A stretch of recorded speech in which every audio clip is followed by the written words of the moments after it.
তো গাইস আমার আরেকটা নতুন ভিডিওতে আপনাদের সবাইকে ওয়েলকাম। তো আজকের এই ভিডিওতে আমি আপনাদের একটা নতুন ফটো এডিটিং করানো শেখাবো। আশা করি আপনাদের সকলেরই ভালো লাগবে। তো সবার আগে আপনারা এডিটিংটা দেখুন। তো এখানে দেখতে পাচ্ছেন গাইস, এই যে কিন্তু এডিট করার আগের ফটো, একদমই নর্মাল একটা ফটো। তো এই ফটোটাকে আমি রিমিনি অ্যাপ দিয়ে এক ক্লিকেই এরকম কিন্তু এডিটিং করে ফেলেছি।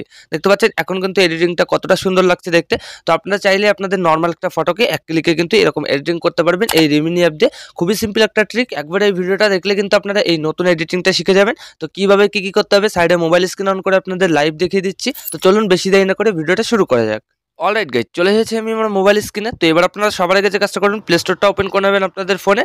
তো তারপর এখানে আপনারা সার্চ বারে লিখে দেবেন রিমিনি, ঠিক আছে। তো আমি এখানে রিমিনি লিখে দিচ্ছি।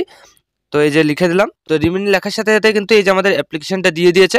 তো এখান থেকে আপনারা সিম্পলি এটাকে ইনস্টল করে রাখবেন, ঠিক আছে। তো আমার কিন্তু ইনস্টল করা নেই, তো আমি এখান থেকে ইনস্টল করে রাখছি। তো আপনারাও এখান থেকে ইনস্টল করে এই রিমিনি অ্যাপটা ওপেন করবেন। তো রিমিনি অ্যাপটা ওপেন করে দিয়েছি, দেখতে পাচ্ছেন। তো আপনারা ওপেন করবেন। তো তারপর কয়েক সেকেন্ড লোডিং নেবে। অবশ্যই আপনারা আপনাদের ফোনে ইন্টারনেটটা অন করে রাখবেন। তো তারপরে একটু লোডিং নিয়ে এখানে কিন্তু আপনাদের গ্যালারির পারমিশনটা চাবে। আপনারা সিম্পলি এখানে অ্যালাউ করে দেবেন। আর তারপর কিন্তু এখানে আপনাদের গ্যালারিতে থাকা সমস্ত ফটোগুলো কিন্তু শো করবে। তো এবার আপনারা যে ফটোটাকে এডিটিংটা করতে চান, সিম্পলি সেই ফটোটা চুজ করে নেবেন। এখানে এই দেখতে পাচ্ছেন একটা ক্লিক করলাম আর ফটোটা চুজ হয়ে গেল। তো তারপর গাইস এখানে আপনারা ইনহ্যান্সের একটা অপশন দেখতে পারবেন, এখানে ক্লিক করে দেবেন। তো শুরুতে আপনাদের প্রথমবার যখন আপনারা ফটো এডিটিং করবেন বা ফটো ইনহ্যান্স করবেন এই রিমিনি অ্যাপ দিয়ে, তো সেক্ষেত্রে কিন্তু অ্যাড দেখা লাগবে না। আর দ্বিতীয়বার যখনই আপনারা ফটো ইনহ্যান্স করবেন, তো সেক্ষেত্রে কিন্তু একটা অ্যাড দেখতে হবে, ঠিক আছে। তো এখানে আমি প্রথমবার করছি, তো তার জন্য অ্যাড দেখা লাগছে না। এখানে আমি ইনহ্যান্সে ক্লিক করে দেবো। তো তারপর কয়েক সেকেন্ড লোডিং নেবে, দেখতে পারবেন এখানে আপনাদের ফটোটা কিন্তু একটু লোডিং নেবে। তো এখানে কিন্তু একটু আপলোডিং নিচ্ছে। তো এখানে দেখতে পাচ্ছেন আমাদের ফটোটা কিন্তু ইনহ্যান্স হয়ে গেছে। তো হয়তো আপনাদের ব্ল্যাক স্ক্রিন দেখা যাচ্ছে। তো মোবাইলের সিকিউরিটির কারণে কিন্তু এখানে ব্ল্যাক স্ক্রিন হয়ে গেছে, ঠিক আছে। রিমিনিতে আমাদের ব্ল্যাক স্ক্রিন করে দিয়েছে। তো এখানে আপনারা খুব সহজে আফটার বিফোর দেখে নিতে পারবেন। তো তারপর কি করবেন গাইস, এখানে নিচে আপনারা কিন্তু অনেকগুলো অপশন দেখতে পারবেন। এগুলো থেকে এখানে কালার দেখতে পারবেন, কালারে ক্লিক করবেন। তো তারপর আবার কয়েক সেকেন্ড একটু ওয়েট করতে হবে। তো তারপর কিন্তু এখানে আপনাদের অনেকগুলো সুন্দর সুন্দর কালার শো করবে। তো সিম্পলি আপনারা 1 থেকে 8 পর্যন্ত কালারগুলো দেখতে পারবেন। তো ওখান থেকে আপনারা 2 নাম্বার কালারটা চুজ করে নেবেন, ঠিক আছে। তো আমি এখানে 2 নাম্বার কালারটা চুজ করে নিচ্ছি। তো তারপর গাইস নিচে টিকমার্ক ক্লিক করে ব্যাকে চলে আসবেন। তো তারপর গাইস এখানে উপরেই দেখতে পারবেন এখানে কিন্তু ডাউনলোড অপশন রয়েছে। তো সিম্পলি আপনারা ডাউনলোড অপশনে ক্লিক করে দেবেন। তো তারপর একইভাবে কয়েক সেকেন্ড লোডিং নিয়ে এখানে কিন্তু আপনাদের ফটোটা গ্যালারিতে সেভ হয়ে যাবে। তো তারপর গাইস এবার আপনারা ব্যাক করে নেবেন। তো এবার আপনারা এই প্লে স্টোর থেকে এই স্ন্যাপস্পিড অ্যাপটা ডাউনলোড করে নেবেন। সিম্পলি স্ন্যাপস্পিড সার্চ করবেন, খুব সহজে কিন্তু অ্যাপ্লিকেশনটা দিয়ে দেবে। তো ওখান থেকে ডাউনলোড করে ইনস্টল করে এখানে আপনারা স্ন্যাপস্পিড অ্যাপটা ওপেন করবেন। তো আমি ওপেন করে দিয়েছি। তো তারপর এখানে দেখতে পাচ্ছেন এরকম একটা ইন্টারফেস চলে আসলো। তো এখানে আপনার প্লাস এখানে ক্লিক করে দেবেন। তো তারপর গ্যালারিতে থাকা সমস্ত ফটো একইভাবে শো করবে। তো কেবল রিমিনি থেকে যে ফটোটাকে সেভ করেছেন, সিম্পলি সেই ফটোটা চুজ করে নেবেন। তো এই যে দেখতে পাচ্ছেন গাইস, ফটোটা আমি চুজ করে নিয়েছি। তো ফটোটা চুজ করার নিচে কিন্তু 3টা অপশন আমাদের সামনে দিয়ে দিয়েছে। এখানে স্টাইল রয়েছে, টুলস রয়েছে আর এক্সপোর্ট রয়েছে।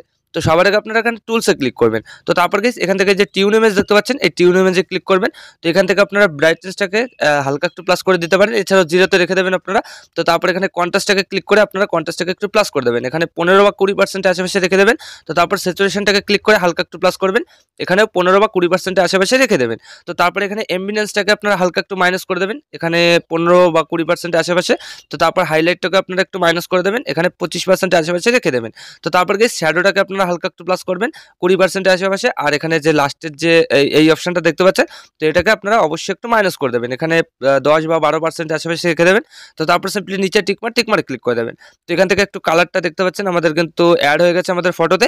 তো এবার আমরা নেক্সট আবার টুলসে ক্লিক করব। তো তারপর এখানে টিউন ইমেজে আবার ক্লিক করব। তো এখান থেকে আমাদের স্ক্রিনটা পরিষ্কার করতে হবে। তো তার জন্য এখানে আমরা ব্রাইটনেসটাকে প্লাস করে দেবো, ঠিক আছে। এখানে আপনাদের ফটো অ্যাকর্ডিং প্লাস করবেন। তো আমি এখানে একটু বেশি প্লাস করে দিচ্ছি, 60% বা 65% আশেপাশে। তো তারপর গাইস এখানে স্যাচুরেশনটাকে আমরা ক্লিক করে এখানে স্যাচুরেশনটাকে একটু মাইনাস করে দেবো। এখানে 25 বা 22% আশেপাশে রেখে দেবো। তো তারপর সিম্পলি নিচে টিকমার্ক ক্লিক করে দেবেন। তো তারপর গাইস এখানে উপরে দেখতে পারবেন এডিটর অপশন, এখানে ক্লিক করবেন। তো তারপরে যে ভিউ এডিটস এখানে ক্লিক করে দেবেন। তারপরে যে টিউন ইমেজের পার্সেন্টেজ এখানে ক্লিক করে ব্রাশে এখানে ক্লিক করে দেবেন। তো তারপরে গাইস এখানে নিচে দেখতে পারবেন টিউন ইমেজের পার্সেন্টেজ আছে এখানে আবার। তো এখান থেকে 100% করে দেবেন, ঠিক আছে। তো তারপর ফটোটাকে 2 ফিঙ্গার দিয়ে জুম করবেন। তো তারপর স্ক্রিন থেকে জিনিসটাকে এভাবে ব্রাশ করে দেবেন। এই যে দেখতে পাচ্ছেন শুধুমাত্র স্ক্রিনে ব্রাশ করবেন। তো তাহলে কিন্তু দেখতে পাবেন আপনাদের স্ক্রিনটা কিন্তু পরিষ্কার হয়ে যাবে, ঠিক আছে। তো এইভাবে আপনারা নিখুঁতভাবে জিনিসটা করে নেবেন। তো আমি এখানে জিনিসটা করে নিচ্ছি। অলরাইট গাইস, দেখতে পাচ্ছেন আমার কিন্তু ফটোর পুরো স্ক্রিনে কিন্তু ব্রাশ করা হয়ে গেছে। তো তারপর ফটোটা কিছুটা এরকম হয়ে গেছে। তো আপনাদের এরকম হয়ে যাবে। তো তারপর সিম্পলি নিচে টিকমার্ক ক্লিক করে ব্যাকে চলে যাবেন। তো তারপর উপরে অ্যারোতে ক্লিক করে ব্যাকে চলে যাবেন। তো এবার দেখতে পাচ্ছেন অনেকটা কিন্তু পরিবর্তন হয়ে গেছে। তো এবার আমাদের নেক্সট আবার টুলসে ক্লিক করতে হবে। তো তারপর গাইস এই যে ডিটেইলস দেখতে পাচ্ছেন, ডিটেইলসে ক্লিক করবেন। তো এখান থেকে আপনারা এই যে স্ট্রাকচার দেখতে পাচ্ছেন, এই স্ট্রাকচারটাকে আপনারা 100% প্লাস করে দেবেন। আর এখানে শার্পেনটাকে আপনারা একটু প্লাস করবেন। এখানে 20 বা 25% আশেপাশে রেখে দেবেন। তো তারপর সিম্পলি নিচে টিকমার্কে ক্লিক করে দেবেন। তো তারপর গাইস আবার এখানে টুলসে ক্লিক করতে হবে। তো তারপর একটু নিচে যাবেন, এখানে ভিগনেট নামে একটা অপশন দেখতে পারবেন, এখানে ক্লিক করে দেবেন। তো এখান থেকে আপনারা যে অ্যামাউন্টটা রয়েছে, তো এটাকে আপনারা হালকা একটু মাইনাস করে দেবেন, ঠিক আছে? এখানে আমি 60 বা 67% আশেপাশে মাইনাস করে দিচ্ছি। তো এইভাবে মাইনাস করবেন আপনারাও। তো তারপর নিচে টিকমার্ক ক্লিক করে দেবেন। তো এখান থেকে দেখতে পাচ্ছেন আমাদের ফটোটা কতটা সুন্দরভাবে এডিটিং হয়ে গেছে। এখানে কিন্তু আগে এরকম ছিল, আর এখন স্ন্যাপস্পিড দিয়ে এডিটিং করার পর এরকম হয়ে গেছে। তো রেজাল্টটা কিন্তু অবশ্যই দেখতে পারলেন। তো এই ফটোটাকে আরো একটু সুন্দরভাবে এডিটিং করার জন্য আপনাদের লাইটরুম অ্যাপটা ইউজ করতে হবে। তো লাইটরুম দিয়ে একটু কালার অ্যাডজাস্ট করে নেবেন, এই ফটোটা কিন্তু আরো সুন্দরভাবে এডিটিং হয়ে যাবে। তো আমি এই ভিডিওতে দেখাচ্ছি না, নাহলে কিন্তু ভিডিওটা অনেক বড় হয়ে যাবে। তো আমি এই নিয়ে কিন্তু অনেক ভিডিও আপলোড করে রেখেছি চ্যানেলে। আপনারা চাইলে যে ভিডিওগুলো দেখে কিন্তু এডিটিং করতে পারেন। তো আপাতত কিন্তু আমাদের ফটোটা পারফেক্টলি এডিটিং হয়ে গেছে। তো তারপর ফটোটাকে গ্যালারিতে সেভ করার জন্য কি করবেন, এখানে এক্সপোর্ট দেখতে পারবেন, এখানে ক্লিক করে দেবেন। তো তারপরে যে সেভ, এখানে ক্লিক করে দেবেন। কয়েক সেকেন্ডের মধ্যে কিন্তু আপনাদের ফটোটা গ্যালারিতে সেভ হয়ে যাবে।